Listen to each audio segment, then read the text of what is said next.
to SportsZone. I'm your host, John Phillips, and I'm joined by Mauricio Garcia and Beth Spicer as we talk about a team that hasn't gotten enough love, in my opinion, on campus. That's the UNT Softball team. I mean, we are second in the conference and just came off our 5th American Series victory. I mean, what are you guys thinking about this team so far? I mean, what can you not think about UNT Softball? They're basically unstoppable at this point. The only problem we kind of have is ending those series. We're not getting a lot of sweeps in our series, but despite that, also MLB doesn't get sweeps in their series often, so I don't really put it up against them. It's hard to win 3 games in a row, and I mean, Eastern Carolina, we saw that. We won the first 2 games and then dropped that 3rd game in a pretty not close score, but I mean, what have you seen from this team recently? I mean, from what we've seen up and down from this roster, I mean, we got to give props to Madison Conley and Brady Harmon. I mean, they've been combining for 37 RBIs in conference play so far, has been having like a 359 combined as well. Like, those are some of the names that have been helping us like be able to get past those opponents as well. But then like as we got into conference play, we already saw like a freshman player, Sienna Mayer, right now is absolutely dogging opponents. I mean, come on now, 8 hits in her last 7 games right now, batting almost a 580. And get Say that again. How much? 580, but a freshman too. She's a freshman batting this like good, and being able to be on this team as a dominant freshman is just wow. Yes. Sienna Mayer has been super impressive, but Beth, we talked about Madison Conley there. She's top 10 all time in UNT history for home runs and doubles in a season. Top 10 in both. I mean, how good has she been for UNT? Oh my God, how good is not Madison Conley for this team in the last 2 series? In the last 2 weeks, she has been on. The last 2 weeks ago, she was Player of the Week for the American Conference after beating, oh my gosh, should we play? Anyways, and then last week, she was honorable mention. I mean, what can she not do? She's hitting every single game. She always has a hit every single game. She never doesn't. She is the power that gets the UNT around those bases and the ones who don't leave us left on base. Yeah, she's gotten 4 honors for the Americans so far this season as one of the best players in the conference. I mean, that's just insane. When you have that type of value on your team, it's huge. And it's been really big for first-year coach Cody White. I mean, coming into a program and having someone like Madison Conley, what does that do for a coach coming into a new program? It gives you that comfort. It gives you that comfort. It gives you that, like, you know, the knowledge of like, hey, we already have this player. We know where we're at right now. We know how we're going to be able to play with this offense. You know, that's the kind of thing you go in as a coach, you know, is just having that comfort and having that, you know, star player as Madison Conley's been playing so far this season is something that, you know, is going to get a coach going. I mean, like, Beth, what else have you seen from Cody White as well? I mean, I've seen a lot from Cody White. I've seen him do a lot of different things with this team that maybe weren't done last year, which, I mean, we did have a roster overhaul and a lot of coaches changes. So, I mean, it is kind of the time to play funky and kind of do whatever you want out there. He does a lot with his pitchers. I think compared to most college softball coaches, he leaves his pitchers out there pretty long. Even if the game is not going our way, he kind of keeps them out there, which is something which I kind of really like, because it allows them, if the game gets away from them, to kind of have that chance to come back. And they most of the time do, because they are that good of pitchers.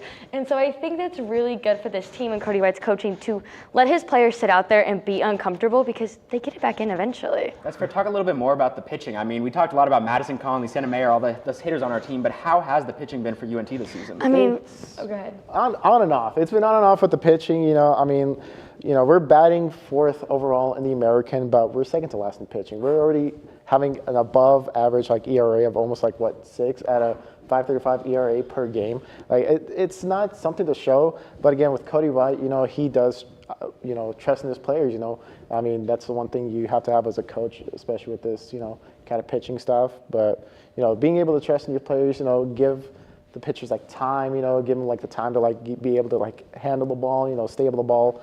Like, we just need like quality innings from them. Like, with our batting, it's just going to be really impressive. I will say that our pitching, I saw when we played FAU at home a couple weeks ago. That was the Madison Conley game. Yeah. That was the series I was thinking of. Anyways, I could tell we went to 10 innings in the first game. It was a doubleheader on Thursday, and we went to 10 innings in that first game. We just could not close out the game. It was a problem for us. Our hitting was just not where it needed to be. Our pitching was, the thing is, the pitching was good on both sides, and that was the problem. And so I think that's where we came through. But the pitching until that point was kind of lackluster. It was kind of all over the place. I mean, that was the thing. We got it together. Eventually, that's how Cody White coaches. It's just kind of hard when you have to go to 10 innings in a doubleheader. And later that day, they did beat them in 5 innings, but they did lose the next day, 17-7. That is That is bad. That is really, really bad. Never good. No, Never good. we did win the second game that day, 13-3, but losing 17-7 it's not very good for us. And so I think our pitching, even though we have that unconventional style of leaving our pitchers in, sometimes it does really come back to bite us. Do you think that the faith that Cody White shows in his pitchers is going to allow the staff to rebound for the rest of the season and maybe bring that ERA up for the team, or do you think that we're going to have these inconsistencies all season? I think we'll probably have some inconsistencies for a while. Honestly, the thing is, I really want to believe that we can pull. I mean, we're second in the conference. We're not obviously like the worst team ever. We're really good at what we do. But I think with that pitching, being this inconsistent this far, and I mean, we're almost done with this season, it's really concerning as a team. But the one thing with the pitching right now, I mean, we just have to have those quality innings as well. I mean, that's what we've been able to have, especially against with the ECU team recently. Like, you just need those quality innings to be able to get forth. But if this pitching does, like, you know, continue on, Wichita State is batting 4th in the conference right now, 3rd in the conference, either or. But with their batting right now, better than UNT's, I mean, that's going to be a problem eventually when we have those, like, you know, discrepancies, you know. It's going to be so, oh, it's just going to be so annoying, you know. I think it's also worthy to mention that last year we became runner-up in the American Conference tournament, and so with being second this season so far, it is a concern that that might be the path we're headed down once again with these pitching inconsistencies. And that's the saddest part. I want these girls to win. I want the championship here at UNT. I want my Mean Green to win. But that is to say, when it comes down to those games in the final of the tournament, pitching is what gets you. You can't have a good team if your pitching sucks. I mean, you can ask the Rangers. It's been a problem for a couple years. That's fair. And I mean, you mentioned the American Conference and maybe winning a tournament. Do you think that this roster is good enough to win the American? Oh, yeah.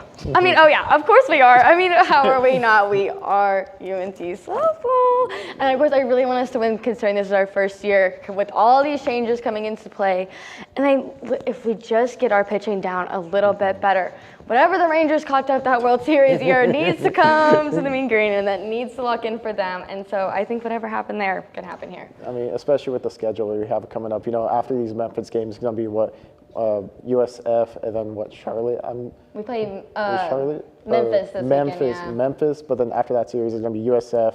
And I mean, USF right now is the #1 team right now in the American, but they are like so dominant right there with their pitching, you know, and their defense right now has been able to come up with stops. Like, that's the one thing with our batting. You know, I think once we get like really down in these Memphis games and then the next series, that's what I'm hoping for. Our bats get really hot towards the end. Our bats like starts going off, you know, because I mean USF, almost like a 3 ERA for the entire pitching staff right there. Like, that's better than our pitching staff. So it's like, yeah. It's a huge clash of styles. Yeah, you have the USF pitching and you have the UNT hitting. I mean, who do you think is going to come out on top? I want to hear. Do you think we're going to win the conference? I feel like if we have performances from our best players right now, Brady Harmon and Madison Conley, and especially with the young people, you know, that's mentioned before, Sienna Mayer, be able to rise up to the top in the occasions, you know, I feel like we'll be able to, you know, come out on top if our pitching does, you know, kind of get better. I will say that I'm hoping that we come out on top. The one difference between us and USF that I think is so prominent is that USF closes out series. They don't drop series, which is how we were tied over the weekend for first, but we ended up dropping to second because we lost that 3rd game, and USF closed out their series. And I think that is something that will catch up to us so fast. We don't close out series. We don't. I mean, we have our 5th. We won 5 series in the American Conference this season, but we don't close them out. A lot of 2-1 wins in those series. And USF is a 3-0 type of team. That's fair. I mean, it's going to be really tough. USF has been very dominant this season. We'll have to see. There's not much season left, like you said, but that's all the time we have. Next block, we'll be talking about the WNBA, so join me after this commercial break. I warned them that this was dangerous, but did they listen? No! I've been having these dreams. Welcome in. This is part of the process, Eric. I only want what is best for you. You want me to go on and on with the program until there's nothing left of me. We are one now. Our goals are the same. No, they're not.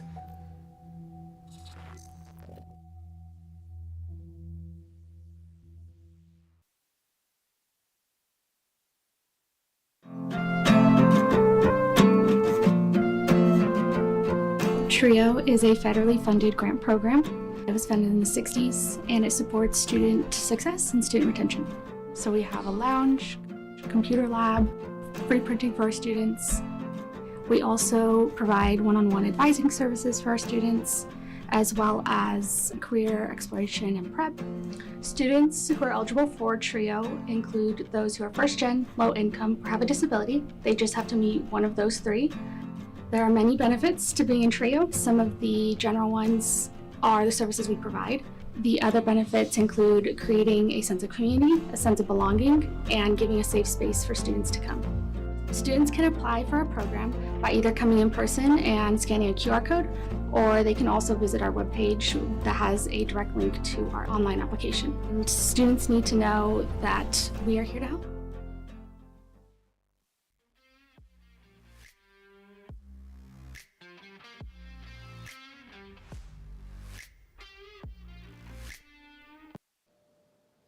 Welcome back to SportsZone, and from one women's sports to another, we are going to be talking about the WNBA. Ian Cropper and Christian Burstich are here to join me, and it's been an exciting offseason, but we have to start with the WNBA draft. Last night, the Dallas Wings are up at number 1. There's a lot of talk about who they're going to go with, and they end up going with AZ Fudd from UConn. I mean, what do you guys think about the pick? Was it the right decision?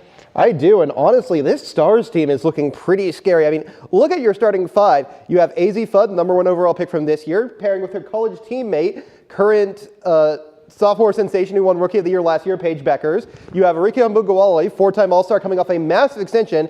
Alana Smith, who is a defensive machine, and Maddie Siegrist, who just met with the Pope. Ask the Chicago Bears and Chicago White Sox. That tends to help out your fortunes. Hopefully we can have a blessing on the Dallas Wings. Exactly. But I mean, Christian, what did you think about the move going AZ Fudd number 1? I think that with all the speculation that there was never any way it wasn't going to happen, something that a lot of people were that I was talking to on Twitter about were saying is that for team chemistry, there was never any chance they didn't take Fudd. You're going to make your superstar, your young player, your franchise player for the next decade unhappy in a wound that would probably never have really healed if they had not chosen Fudd. So I think, yeah, it was going to happen. The Arike contract was the only question mark before, but even then, I think that the Wings are just betting on the fact that when you have this much talent on the team, you'll make it work eventually, and I think that's the way you got to go. That's fair, because the fit is a little bit confusing to me. Paige Beckers, AZ, and Arike, those are all guards or smaller players at least, and Maddie Siegrist isn't the biggest if you're running her out the 4. I mean, what do you guys think about this team? Are we going to be a little bit small, or do you have faith in Alana Smith to really anchor that team? I mean, Alana Smith's really all you need. She has been a defensive machine these past few seasons, so I do think this team is going to be competitive. It's hard to say how much just because the West is really loaded, but I do think they could push some of those higher flight teams to the brink. That's fair, Christian. I mean, it doesn't seem like you agree. I don't want to. I'm not going to sit here and say the Wings are bad, but like Ian talked about with the West, I don't think that they can knock off the teams at the bottom of the playoff race. I think that this is a team that takes a year or two to get going, that even we talked about a questionable fit. Worst case, it's going to take them some time to learn. It's going to take some adjustment. It's going to take time for one of the players to decide that they will be the one to sacrifice. And like we've seen, like with LeBron, Wade, and Bosh, they went 9-8 in their first 17 games. Like it just takes time sometimes. And I think in the Western Conference, you don't have time to waste. That's fair. It's a pretty stacked conference. And I mean, Alana got that $1 million contract, that max deal, and there's been a lot of max deals given out across the WNBA. I mean, how have you guys felt they've spent? Do you think they've been giving out smart contracts, or do you think they've kind of been overpaying with this huge contracts available now? Well, I think it's mostly been worth it because if you look at the 24 players now making over $1 million a year, 18 of them have some kind of individual honor, be that an all-star, an all-WNBA, an all-defensive, or something like that over the past 4 years. To me, that just means that the new salary cap is raising the standard at which players of that caliber are paid. I think we'll see the full consequences of that going over the next few seasons, but my initial reaction is that it does make sense. That's fair, Christian. I mean, do you agree? Do you think they've been pretty smart in the deals they've been handing out? I do. I think especially like when you look at Toronto, like this is a team, I think looking to follow the formula that the Valkyries set for them a few years ago. They want to be competitive right away. So first $1 million backcourt, and it's by a team that hasn't even played a game yet. I mean, that's pretty crazy. But I think that it goes to show like the WNBA, these players, they weren't just spewing nonsense for the past few years whenever they've talked about how undervalued, how underpaid they are. And I think that this showed it. Like within a day of free agency opening, we have $1 million contracts that were the biggest deals in NBA history if they happen, or in WNBA history if they happened a week ago, you know? And the only thing that I kind of looked at and I was like, ooh, those are question marks, are the long deals. Like we've seen some 5-6 year deals.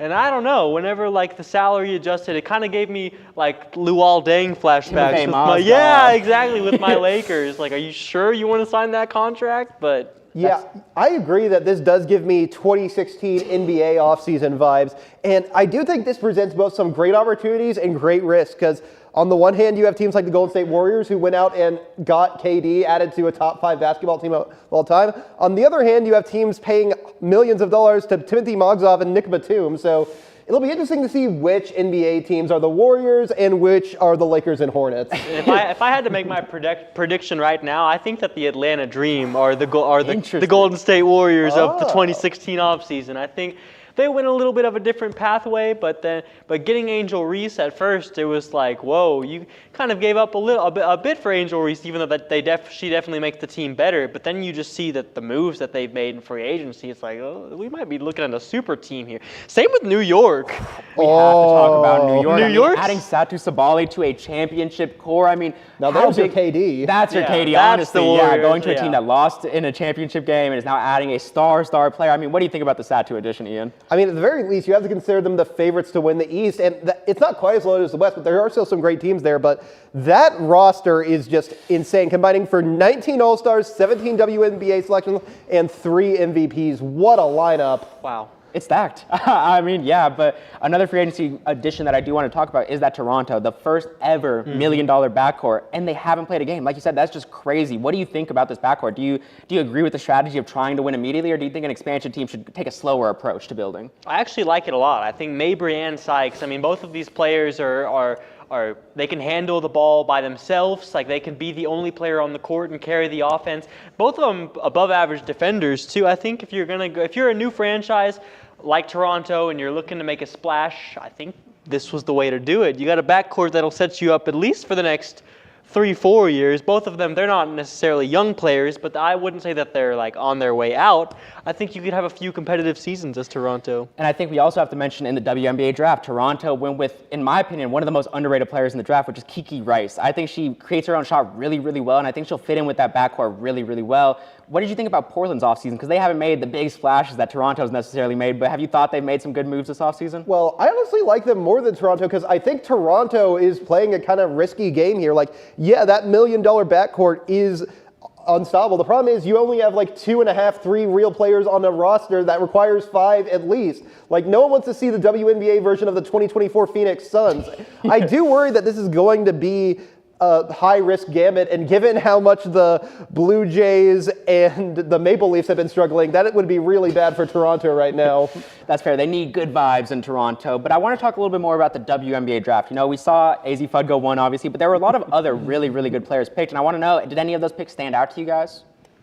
I mean, you got to go. I mean, to me, it's mainly just AZ Fudd. I mean, I am a Dallasite, so I'm hyped. I'm really looking forward to seeing this team in the new year. I think they can make some noise. That's fair. Speaking of another Texas college or player that's played in college, Olivia Miles went number 2 to the Minnesota Lynx. They added a real point guard to a team that's kind of been lacking a true traditional point guard. What do you guys think about that move? I was surprised. I was surprised to see her go before Alwa Fam. I think that's like a clear, was the second best player in the draft, and I think that's who you take, and we'll see how the future goes, how it works out, but I just don't think it was the right decision, like, at all. I have to disagree with you. She's not the second best player in the class. She's the first best player in the class. Alwa Fam should have gone number 1, and I think I get why AZ went number 1. The team chemistry with Paige, you have to make her happy, but Alwa Fam is just a star player. The length she provides, the defense she provides, it's absurd, and I think pairing her with Dominique Malonga in Seattle, that front court would have been... That's scary. That's real scary. And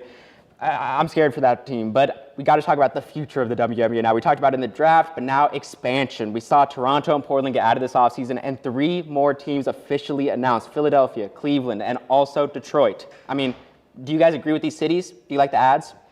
I mean, yeah, I think all 3 are good cities. Philly is huge, and even though Detroit and Cleveland aren't quite on that that scale. They're both proven sports cities. But I do think it's interesting how far the WNBA is already in its development. It was founded 30 years ago, and if you look at where the NBA was in 1976, 30 years after its founding, it was still struggling to stay afloat. But that was also the era when you had guys like Bill Russell and Wilt Chamberlain who inspired that next generation of superstars, the Jordans, the Hakeems. And I think we might already be entering that era for the WNBA. So what does the WNBA's version of the 2000s look like when you get guys like LeBron, CP3, Kevin Durant?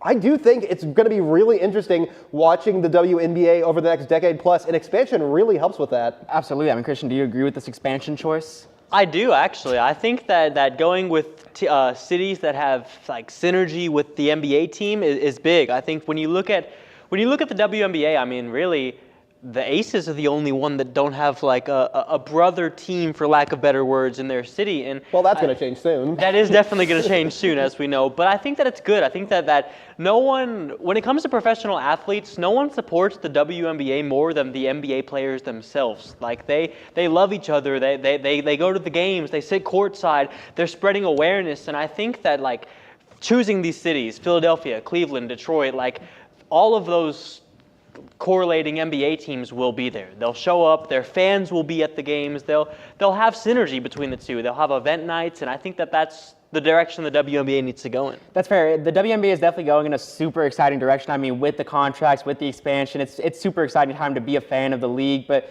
sadly, that is all the time we have to talk about the WNBA. Next up, we will be talking about the Masters. So join me after this break. Hola, Rieros! We're NTTV's longest-running Spanish entertainment show, and we're all about culture, creativity, and community in Spanish.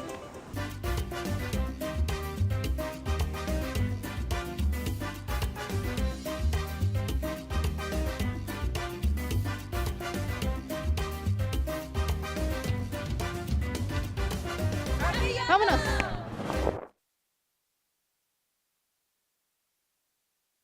Evil lies here.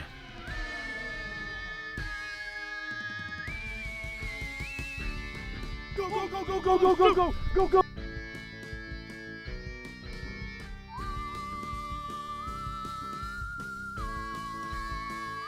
Get that, get that! Be gone, evil spirit!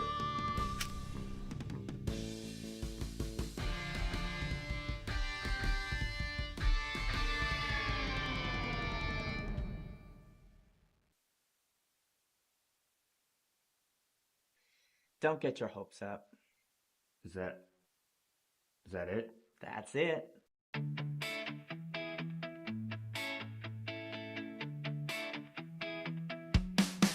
Nothing can stop me now! Yeah.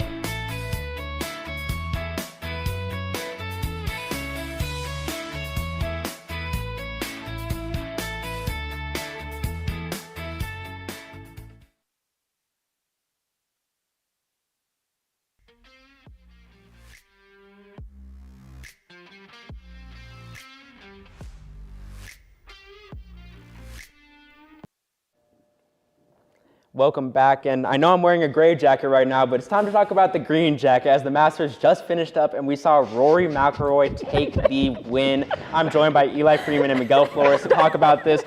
I mean, guys, what a roller coaster of a tournament for Rory McIlroy. He started with such a huge lead, a 6-stroke lead on day one. That's never before seen in Masters. And then day two, disaster. It was terrible. And then day three, I mean, what a comeback. What did you guys think about Rory McIlroy's performance this tournament? He was locked. I mean, yeah, Rory was locked. He definitely came prepared for the green jacket. But whenever you're practicing there for the last 3 weeks, you got to be showing out like he did. And to perform the way that he was, so consistent, constantly just kind of commanding the stage, wasn't surprised at all. He balled out, and you got to respect Rory for it. That's fair, Eli? Yeah, I think mad respect. I think there's a lot of pressure that comes from being the defending champion, coming into that position. You've got to, there's so much that's expected of you, and I think he followed through on that. I think he definitely followed through on it. Look at him celebrating. That's following through, putting on that jacket for back-to-back times. Exactly, and I think golf as a sport is kind of a struggle against human error. More so than anything. It's just yourself that you're relying on. It's not a team sport. And so I feel like there's so much that can go wrong, and to be able to come back from a second day like he had, from a lot going wrong is super impressive, and it was really cool to see. That's fair. And you mentioned defending champ wins it again. He's the first one since Tiger Woods back in 2002 to win back-to-back. I mean, how impressive is it to do something that hasn't been done in 20 plus years? Yeah, he's an elite company. Only 4 guys have done it, and it's really impressive. I don't want to say that he handled it with some arrogance, but he definitely kind of went into it with that kind of like, I'm the best guy here head. And I think that's what you have to do. Tiger was dominant, Jack Nicklaus was dominant, and Nick Faldo was dominant whenever they all did it. I think that he was ready for the stage. He was ready for the light. And like I said, there was some arrogance there, but he did it. So you got to have some arrogance. I think when you get to a certain point, you've kind of earned the arrogance. Yeah. It's just confidence at that point, to be honest. I mean, like you see it in every sport. Like you see like 2 peats and 3 peats, and you're like, yeah, they kind of earned that one. Like. Yeah, like OKC this year coming up. But someone else who dominated that didn't have a good tournament, someone who's dominated in the past, Bryson DeChambeau. I mean, cut on day 1, did not make the opening cut. I mean, what went wrong for him this tournament? I think a lot went wrong. It has, yeah. I remember the day it happened, I was the sports anchor, and I walked into the office, and Nash was like, did you see this? And I was like, oh my gosh, that has to be one of my stories, because like, to go from being the favorite, one of the favorites, I think he was tied for 3rd with a money line of plus 1,200. Like, you got the numbers. I got the numbers. Money line plus 1,200 starting that first day. It's just like, how do you come back from that? And he didn't. Not at all. But no player has ever come back from a triple bogey or worse and won the Masters. So I think starting off that rough. Yeah, I knew he was going to lose whenever he was testing his 5-iron that he 3D printed like the week before the match. What are we doing? Like that's why he lost. It takes 2 to 3 years to develop a club, and you're going to say, yeah, let me 3D print this 5-iron. It'll work. What are you doing, man? This is the Masters. You cannot be trying this stuff here. Especially when you're a favorite, like yeah, exactly. Like you're a favorite for a reason. It's because of what you've been doing, not doing new stuff right before the tournament. You've been doing the right stuff. Keep doing that, not whatever this is. 100%. That's fair. And you talked about tied in 3rd in odds, but someone who tied in 3rd in the entire tournament that a lot of people wanted to win that tournament was Justin Rose. I mean, so close yet again. He lost the playoff last year to Rory. He gets 3rd place this year. I mean, is he ever going to get a Masters? Is it coming for him? I hope so. He's been really fun to watch these last 2 years. Really competitive, coming in late, but like that Sunday, he was making that run. You're like, oh my gosh, he's going to finally do it. Thank goodness. And you kind of saw Rory choking earlier, and you're like, yeah, this is Rory, of course. And then it just all went south for him and threw me off because I really want to see Rose win one. I know. I agree. And I think you talk about how he's fun to watch. And I love the Masters because it is so fun to watch. And it's a sport that gets like so much hate and ragged on, like who wants to watch golf? But then the Masters comes around and you're like, this is so much fun to watch. Gorgeous, and watching some of the best athletes in the world do what they're best at is so cool. And so I'd love to see him in a green jacket in the future. It wasn't this year and it wasn't last year. 3rd time's a charm. But many times played it, but the 3rd time. Come on. Being a favorite. 3rd time being a favorite is a charm. And he tied with Tyrell Hatton, who I also want to showcase because he had the best stroke count on day 3. He was a -6 going into that final tournament and got really high up the leaderboards. I mean, what did you think about his performance? Yeah, Tyrell Hatton did solid. I thought Victor Hovland was going to make a run too. He was killing it in the front 9. And but yeah, no, Hatton definitely impressed me. I knew that coming in he was going to do good, but a lot of guys kind of shocked me with their performance, and he was definitely one of them. I'm happy that he did pretty good. That's fair. Got some money. So. Hey, nice. Who else impressed you guys? Who else had some good tournaments for you guys? I struggle to say one person who impressed me because I watch the Masters and I'm always impressed.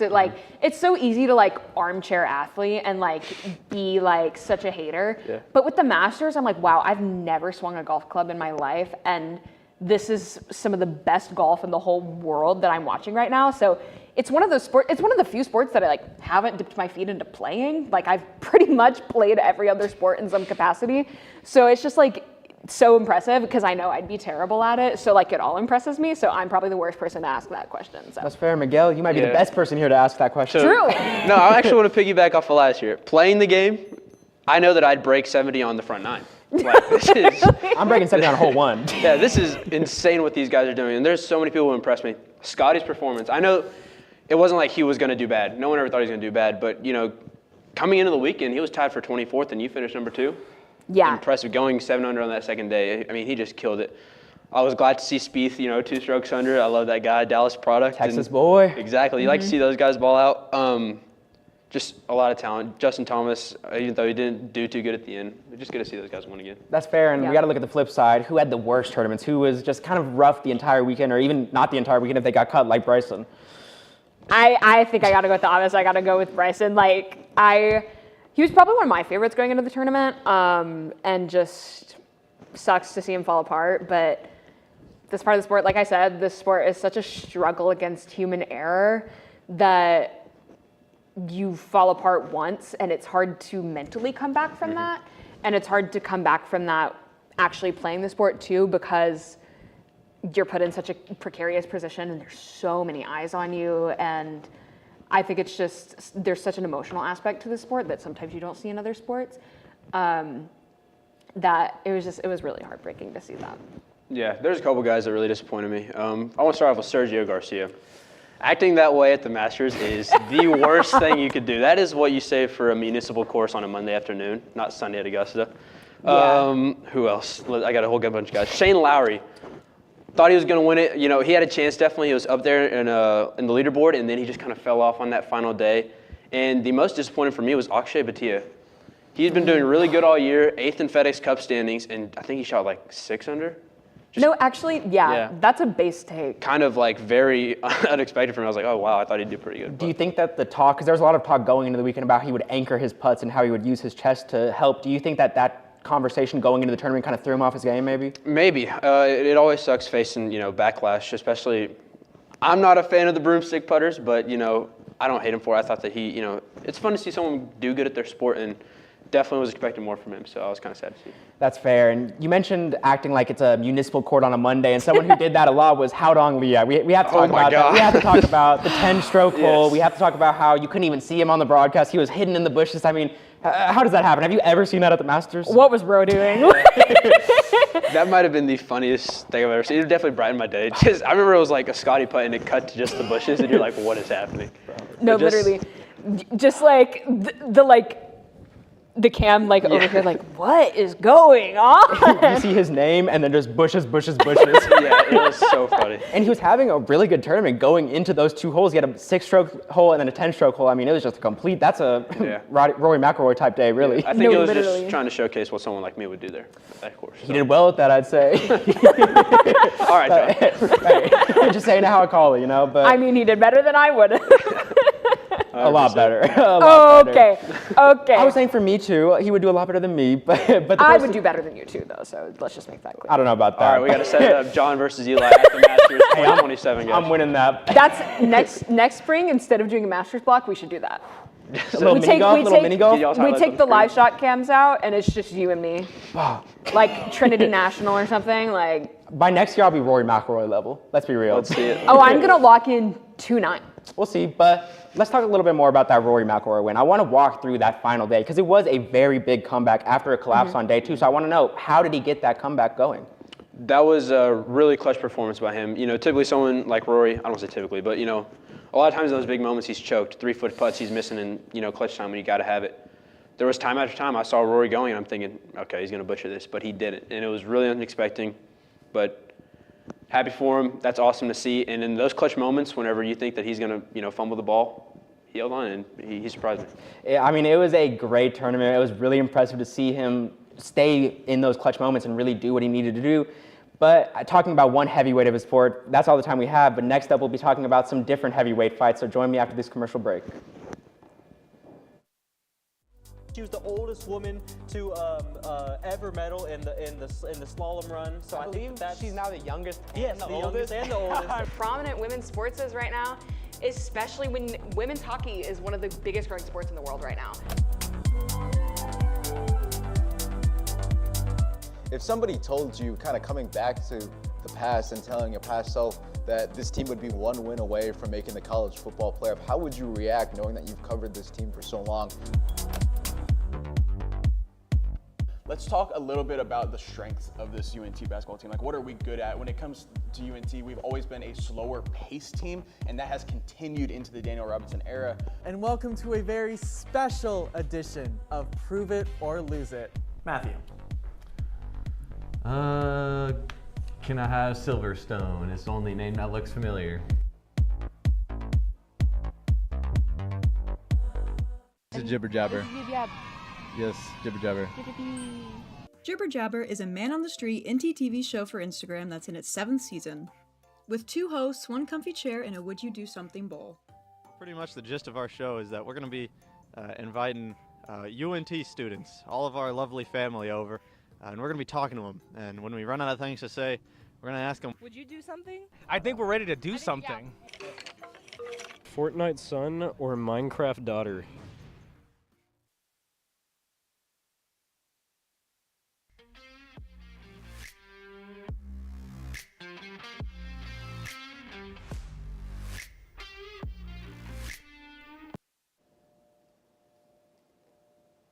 Welcome back, guys. We are talking UFC 327. Jacob Garcia, Jeremiah Richards. Usually we'd start the prelims, work our way up into the main card. But after that fight, we have to talk about Hokit versus Blades. I mean, one of the best heavyweight fights, maybe of all time. I need to hear your guys' thoughts about it. Definitely the best heavyweight fight I've ever seen. Maybe one of the best ever. Whoa, okay. From the opening bell, it was a car crash, and Josh Hokit is just explosive like that. I mean, he played in the NFL for 2 years. Didn't make more than practice teams, but still NFL is NFL. He came out and he just took it to Curtis Blades right away, and then Blades kind of turned the tide at the end of that first round. That's why he took the round. But rounds 2 and 3 were just a bloodbath. Hokit, was just teeing off on Blades, bloodied him up, fractured his orbital and his nose, just really brutal. Man, he was straight killing him. I mean, Jeremiah, what an impressive performance right there. Yeah, I'm gonna have to agree with my friend Jacob here. Like, it was an absolute bloodbath of a fight. Both of them just getting after each other, and I felt like it was just overall a great watch. It was the most significant strikes landed in a 3-round heavyweight fight with 351. And they both had 150 plus, I'm pretty sure. It was an absurd fight. And going into the weekend, there's a lot of talk about Josh Hokit and if he was good enough to be doing all this talk to the media and if he had a chance against Curtis Blades. And he showed that he is maybe the hottest prospect in the heavyweight division with a performance like this. I mean, what do you think for his future? He definitely turned haters into fans this weekend. He had a lot of haters after the press conference. People were calling him the wannabe Colby Covington or whatever. But, I mean, he really went out there and turned a lot of those people into fans. And now up next, Derek Lewis at the White House card. Dana White confirmed right after the fight. They said that they caught him in the ambulance because they wanted to get Derek Lewis on the card. They caught him in the ambulance, said, "Do you want to fight?" He said, "Of course." Always down for a scrap. That's going to be fireworks. You got to have explosive fights on the White House card, right? All eyes are going to be on it. And Derek Lewis versus Josh Hokit, that's just such a slugfest. I'm very excited for that. And wannabe Colby Covington going into the weekend, and now Colby Covington could never in his life strike like that. Imagine him doing something like that to Curtis Blades. I mean, it would just be insane. But it was a super duper impressive fight. I thought Curtis Blades really hung in on the feet a little bit more than I thought he would. He was kind of impressive, especially at the end of that first round. It was a decent little exchange there. But we also have to talk about Yuri. I mean, Carlos Ulberg tears his ACL in the fight and still in round 1 gets knocked out. I mean, it was rough to see. What did you guys think about that fight, even with a torn ACL? I mean, they were both going with a torn ACL. I mean, I know I for sure couldn't do anything like that. I thought it was very impressive. I thought he was completely out of the fight. I mean, he was in the octagon, limping all over the place, but give him that left hook and that counter on the end. It's kind of funny because throughout the fight, while it did last, the announcers were talking about him because he kind of kept circling that left hand, and they were saying that's what he wanted. Dean Thomas came in. He said that's what he wants. He's looking for that left hook. And then Thierry, just keep chopping the leg. I get it. I know it sounds brutal, but this is what the UFC is. If you're fighting in the UFC, you know what you're signing up for. You know what you're getting yourself into. And to show hesitation, to kind of back off like that, you just can't do that, especially with a title on the line. Broke my heart. I love Thierry. But Carlos Ulberg, man, hats off. Through the torn ACL, landing that beautiful shot, and then the brutal ground and pound, slept Thierry. Awful sight for me. As I said, I'm a Thierry fan. But overall, I mean, super impressive stuff from Ulberg. I feel like it was really weird how he even said in the press conference that he showed him mercy after he torn his ACL. And you're in the UFC. You are killing people for a living, basically. Exactly. Like, you are beating them to a pulp, and it's too much to kick an injured leg. I mean, I don't really understand the logic there. What do you guys think about Yuri coming out and saying he showed mercy to his opponent during the fight? It's just not something that you do in the UFC. He started chopping it right after he got hurt, and then just went away from it and exchanged. And Carlos Ulberg, we mentioned on the Thursday show, the last UFC block, that he is a technical striker. He has to keep the fight composed, and that was his path to victory. And Hiri had a chance to completely take that away, especially Hiri's style, excluding the injury. That's just how Hiri fights. But he made it a technical fight and got caught, and you just can't do that. You can't show mercy in the UFC. You cannot do that. It was really strange to see, and I wish he would have won, but it's tough. I mean, who do you think Oldberg's next opponent is? What do you guys see happening for that title? Well, depending on what happens with the injury, he is getting tested this week, so maybe an interim fight. I know maybe Magomed Ankalaev, whenever he comes back. I know he was targeting fighting in July. But it kind of leads us into another fight. There's eyes on Paulo Costa now after his impressive performance. So maybe an interim fight. We'll have to see what happens with the injury, but I was going to lead into that Paulo Costa fight. He was going up against the guy that everyone said he had no chance against, a really exciting prospect. And then, because he's a smaller guy, Paulo Costa, he was going up a weight class. People didn't really think he had a chance in this fight. I remember you saying he had no chance on Thursday. I did say he had no chance. You said he had no chance, and then we see the fight, and he has a really, really good fight and ends up winning that. I mean, do you think that he's going to be in light heavyweight contention now? I do. Before this, I also said that he had one fight before this, which he lost to Marvin Vettori in 2021 in light heavyweight.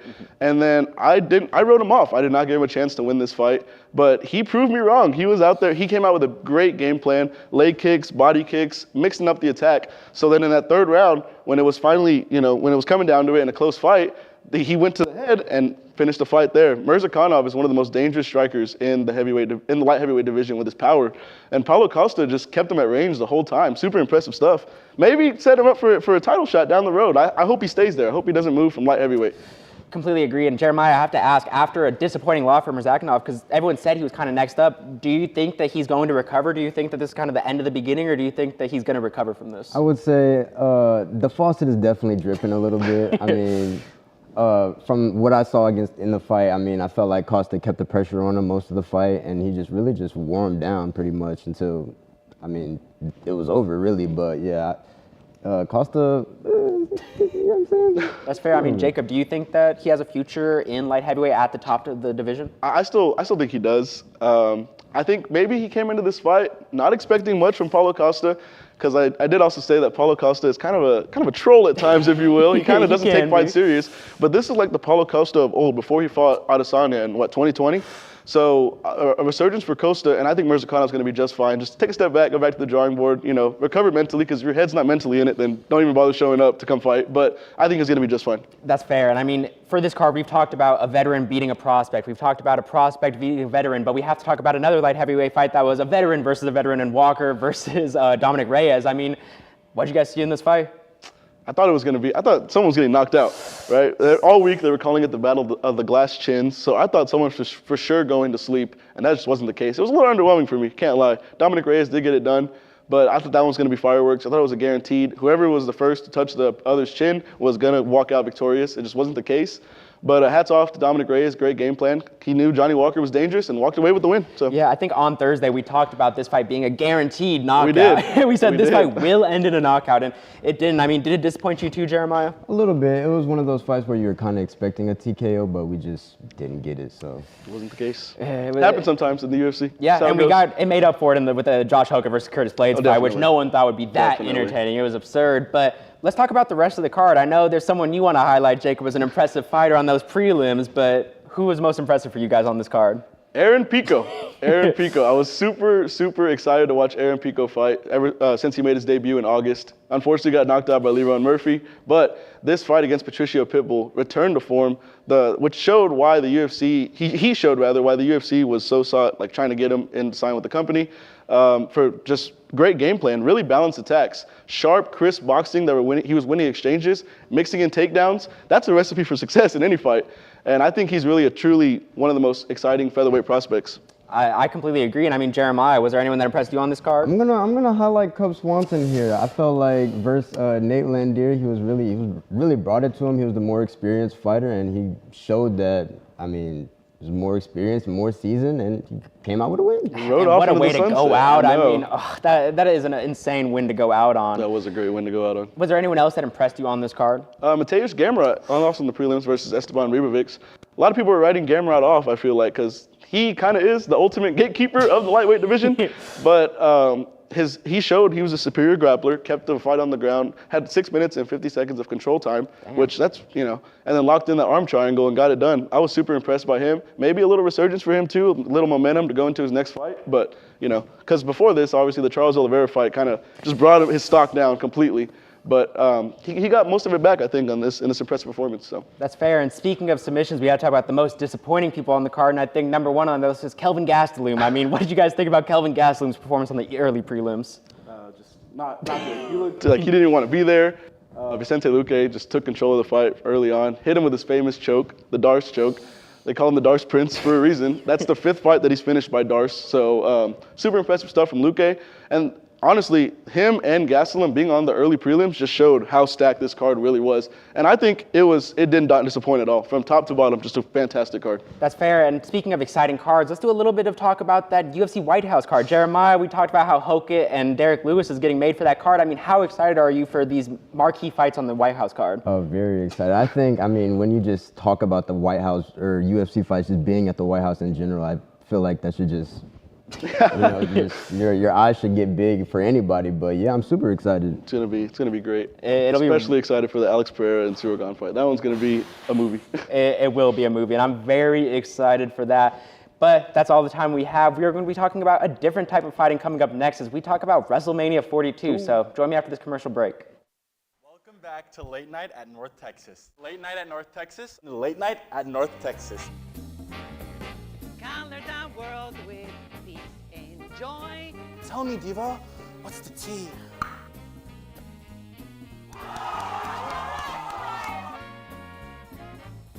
My niche of drag is dumb.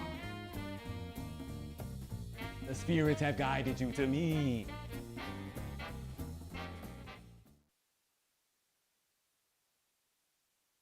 Good evening, my name is Amanda Hasbell and I'm joining you here today in the Union Parking Garage. Today we're going to be going over how to drive safely in the parking garage.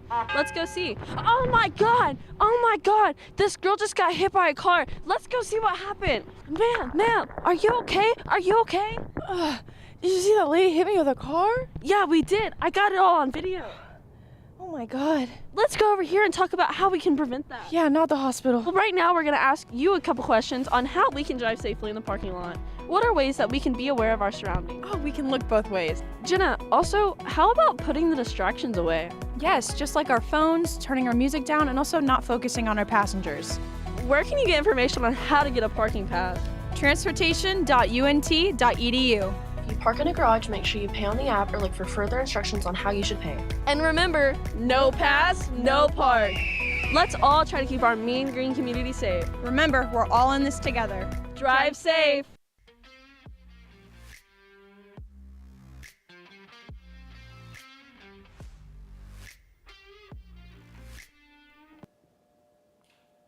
Welcome back, guys. This is a really exciting block for me because we don't get to talk wrestling that often, but we are talking Wrestlemania 42, and I'm joined by Dom Franks and Cooper, the Hammer Lide. I mean, guys, how excited are you going into Wrestlemania 42 this year? I think it's definitely going to be a great event. They have some real matches I've been anticipating for months now, and I'm excited. Dom, are you excited? Yeah, as someone who's been watching wrestling since I was a kid, I mean, a lot of these have backstories going all the way back to when I was a kid. I mean, you have the Cody and Randy fight that's been going on since Cody debuted in 2007 against Randy Orton. And then you have CM Punk versus Roman, who, if you've been following wrestling that long, CM Punk is the one who made the Shield. And it's actually another interesting point because of the fact that instead of Roman Reigns, CM Punk wanted Chris Hero in the Shield instead of Roman Reigns. I think that makes a lot of sense. If you know CM Punk, he loves the indie wrestlers, and Roman Reigns is kind of just a football player in a wrestler's body. So yeah, I can see why he wanted that. But I want to ask you guys, what is your most anticipated matchup? I mean, I first got to mention Obafemi versus Brock Lesnar, just big, meaty men. But it's going to be crazy. Brock Lesnar, they're at opposite ends of their career. The Beast Incarnate versus this up-and-coming Nigerian giant. I think it's going to be just, even though no championships on the line, it's just everyone's excited just what's going to happen. It's going to be a real meaty affair for sure. Yeah. Brock Lesnar was gone for the company for a long time because of the lawsuit against him and Vince McMahon and the company, and he's back now, which, there's questions about that. But Obafemi, that is a star in the making. Obafemi, he can cut a promo, he can wrestle, he is a beast physically. Dom, what do you think about Obafemi? Yeah, if you're going to call a wrestler the Conqueror, the only person that you could possibly put in front of him is the Beast Incarnate. Brock Lesnar, in his history at WWE, has defeated the best. He defeated the Streak of the Undertaker. He's defeated John Cena like 20 times in his career, each for like a title or something. And then, just putting someone that you want to make as a strong person, someone who has had 5 main roster fights and has not lost a single one. He has won each of them, and each of them have been within 5 minutes. If you're going to have someone like that, put him against the Beast Incarnate. I do want to know, because a lot of people think that Brock might get the win here because he's the company guy, because they think he's such a beast. Do you think he's going to get the win, and if so, should he get the win? I think he might get that win there because they're going to be on that first hour ESPN. Everyone knows him from UFC. However, I don't think he doesn't need it. There's talks about him retiring in the SummerSlam. It's like John Cena lost before his last match. It didn't affect his legacy. He's a legend either way. I think Obafemi definitely deserves it, and I definitely think it's possible, especially how they showed him coming up. He's dominated Brock Lesnar on the past couple weeks. It's been easy for him. Yeah. That's fair. And looking at the company as a whole, do you think Obafemi is the top prospect in the company? Is he the guy that they should build around for the future? I believe that, for his class, yes, I believe he's the top guy. But in terms of wrestlers in general, I do think there are a couple of guys above him. Cody Rhodes is still going crazy, even though he's in his older age. A lot of the women are up and coming and have gained fan favorites within those. And I just believe that, for his class of, let's say, the heavyweights, I think he is the favorite to, carry the company. That's fair, and I think we should talk about that Cody Rhodes-Randy Orton fight coming up next, because there is a lot of history behind it, but also a lot of new stuff, and we have to talk about it. Pat McAfee entering the storyline and saying that 5'5" twinks are wrestling against each other and doing flips and stuff. What do you guys think about these recent additions to the storyline? I think the Pat McAfee was a little unnecessary. It made no sense because it was already just a story alone. Mentee versus the mentor, a dude who built himself up. And now Randy Orton's he has not been able to win the World Championship in years. And now he's just relentless, just doing whatever it takes. And then Pat McAfee just, out of nowhere, sure. And if Pat McAfee's going to join the storyline, I feel like you would want him to join with Cody Rhodes, the entertainer, the sports guy who's in the new media, not Randy Orton, the veteran who's been in the industry forever. Why is he adding some outsider nobody? Yeah, celebrities, calling Pat McAfee a celebrity is true. He is a celebrity, but he's also been around WWE for a long time. He's been announcing for, I believe, 3 or 4 years. Yes. I do agree. I think him being on Randy's side is a little bit of a hulag. Because, Randy's been at this for 20 years. He's been in 20 WrestleManias. He doesn't need it. Yeah. I think someone like Cody, put someone on the face's side. And then maybe, if you want to turn Cody heel, then that's a good way. You can have him attack Pat McAfee. That's fair, and also I have to say his commentary, Pat McAfee, one of the worst commentators I've ever heard. I hate him. It's if you put a frat boy on a random commentary, that's what Pat McAfee is on commentary. I do not like it. But let's talk about a fight that I'm a little bit more excited about, another veteran matchup, CM Punk, Roman Reigns. Like you said, Roman wasn't supposed to be in the Shield originally, and it was CM Punk's idea, but he had a long, illustrious career. CM Punk left, built himself back up in AEW. How excited are you guys going into this match? I'm extremely excited. It's just two amazing wrestlers that just hate each other, bad blood. CM Punk, the indie wrestler versus what he now calls the tribal chief schedule. He barely shows up, and then he's just like the company man to CM Punk, and I'm ready to see them just go till they can't. Yeah, I think this was the easiest match for WWE to set up. It has a past, it has a history, and then as well as the fact, it's CM Punk, one of the best promo cutters that exists, and there's also the storyline behind it of CM Punk doesn't main event WrestleMania. This is his second ever WrestleMania main event ever. Meanwhile, Roman's done it 11 times. Main eventing with bums, main eventing with The Rock in a tag match that went on for an hour. Yeah, bums, for sure. I'm not on Roman's side, but I understand. It's not one that you have to set up. That's plain and simple. That's fair, and Dom, speaking of a match that you don't really have to set up much, it's kind of just two physical beasts versus each other. I know it's one you're very excited for, Rhea Ripley, Jade Cargill. Rhea Ripley is maybe the most viral star in wrestling today, and Jade Cargill is one of the best athletes in pro wrestling right now. And I mean, it's a tight-end matchup. How excited are you guys for that matchup? Yeah, coming out of AEW, Jade Gardco was the hottest star on the planet. But going on over to Rhea Ripley's side, I mean, she's had 15 title matches since 2023. If any of the women are currently carrying WWE, whether the fans like it or not, I've heard a lot of backlash from it. She is carrying the company right now. And if they decide to give it to Jade again, then I mean, I see that. But if they decide to give it to Rhea, I see that too. Add a 16th to that. Cooper, I have to ask you, a lot of people say that Jade is a little bit green right now. She's not there in the ring compared to a Rhea Ripley. Do you think that she's going to be able to produce on the biggest stage in this match? I mean, I think Rhea Ripley, I think she'll carry her. She's like someone in the ring like an AJ Styles. Like they'll help you get a good match. But I still think Jade Cargill has ways to go. And back to Rhea Ripley, I think she's not bad, but she can be compared to like a Roman Reigns in the 2010s, being overly forced. But I feel like sometimes Rhea Ripley, it's more like it makes more sense because she's just. The people actually want her compared to Roman Reigns back then. Definitely. And I want to talk about another big women's match on this card, Stephanie Vaquer, Liv Morgan. Stephanie Vaquer has been one of the biggest risers in the company, really maybe the best wrestler on the women's side. It's probably her or Io Sky. I mean, how impressed have you been with Stephanie Vaquer going into this match? I'm absolutely impressed. I mean, coming out of NXT, she was one of the most popular superstars back to rise up, and she's held the title for over 200 days. So, I mean, she deserves it. I mean, of course, her English isn't that well, but I mean, promo's only one side of the story. I mean, she's a great wrestler. So maybe your English isn't so well either, Dom. I mean, maybe not. that is a complaint that a lot of the wrestling community has. Yeah, that's fair. I think she is an amazing wrestler. She's absolutely great, and so is Liv Morgan. Liv Morgan can sell a move like anyone else. And by anyone else, I mean like Dolph Ziggler.